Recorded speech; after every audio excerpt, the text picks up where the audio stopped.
Спасибо. Уважаемые коллеги, уважаемые стороны и участники сегодняшнего заседания. 26 апреля 2023 года в Конституционный суд поступило ходатайство Алмазбекова, Куатбекова о проверке соответствия подпунктов А, Б пункта 1 части 1, части 2 статьи 146 Налогового кодекса, частям 4, 5 статьи 29, части 2 статьи 63 Конституции. Определением коллегии судей Конституционного суда от 26 мая 2023 года обращение было принято к производству. Однако определением Конституционного суда от 7 декабря 2023 года судопроизводство по делу было приостановлено в связи с недостаточной подготовленностью дела к рассмотрению на заседании Конституционного суда по причине отсутствия судьи-докладчика в течение длительного периода, связанного с болезнью судьи. И в этой связи был определен новый судья-докладчик. Я почему об этом говорю? Поскольку вы можете обратить внимание о том, что принято было производство 26 мая 2023 года. Я поэтому информирую это более подробно. В этой связи по данному делу был определен новый судья-докладчик, в данном случае я, Дуйшеев Карабек Арсланбекович. И забегая вперед, хочу сказать, что на сегодняшний день в целях обеспечения правильного разрешения дела проведены все необходимые действия, связанные с проверкой обращения и подготовкой дела, по результатам которых дело готово к рассмотрению Конституционным судом. Определением Конституционного суда от 13 сентября 2024 года производство по делу возобновлено, рассмотрение которого назначено на сегодняшний день. Как следует из содержания ходатайства, оспариваемые нормы Налогового кодекса регламентируют вопросы взаимодействия органов налоговой службы с банками и платежными организациями, операторами платежных систем.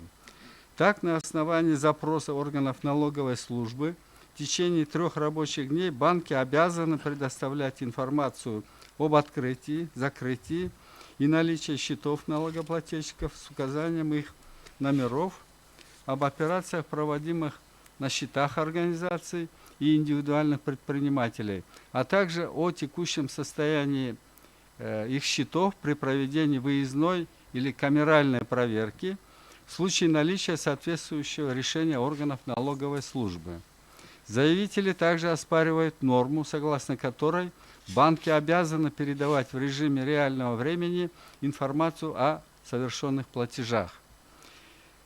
В свое обоснование субъекты обращения ссылаются на части 4 и 5 статьи 29 Конституции, которые запрещают сбор, хранение, использование и распространение конфиденциальной информации и сведений о частной жизни человека без его согласия, тем самым гарантируя их защиту, включая судебную, с обеспечением права на возмещение как материального, так и морального вреда, причиненного неправомерными действиями.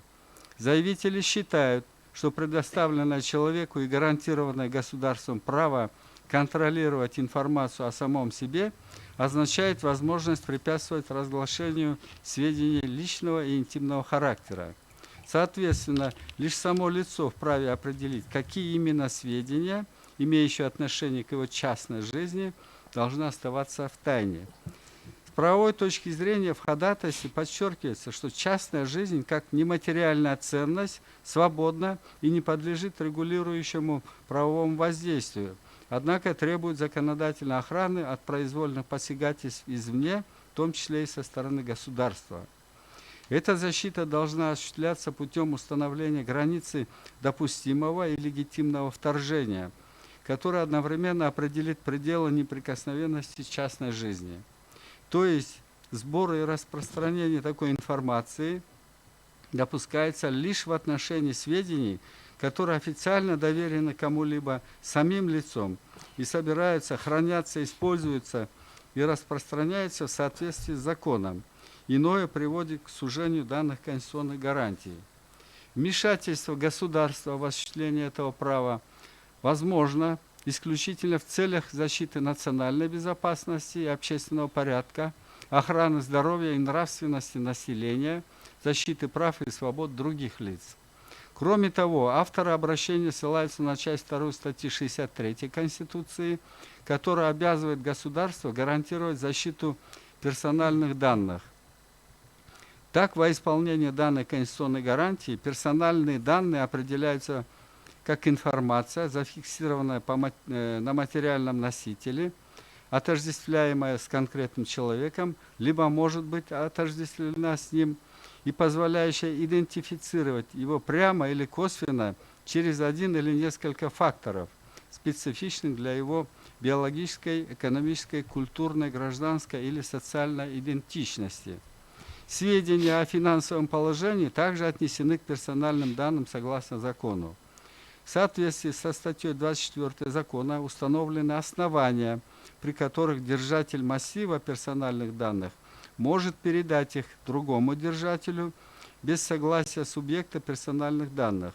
Информация о финансовом положении клиентов не входит в этот перечень, тем самым исключается возможность ее передачи банками. Таким образом, субъекты обращения приходят к выводу, что незаконный доступ, использование и распространение персональных данных, включая сведения о финансовом положении клиентов банков, причиняет вред или создают угрозу правам и законным интересам индивида. Действующие положения также способствуют необоснованному расширению полномочий органов налоговой службы, предоставляя им чрезмерно широкие дискреционные полномочия на получение конфиденциальной информации, охраняемой как банковская тайна в режиме реального времени. Это создает риск злоупотреблений, поскольку налоговые органы могут получить доступ к личным финансовым данным граждан и организаций без надлежащего контроля и ограничений. С учетом изложенного, Алмазбеков и Куатбеков просят признать оспариваемую норму, противоречащей Конституции. Как я уже в начале указал, проведены все необходимые действия, связанные с проверкой обращения и подготовкой дела, по результатам которой дело готово к рассмотрению Конституционным судом. Уважаемые судьи, есть вопрос к Караю Карслану Михайловичу?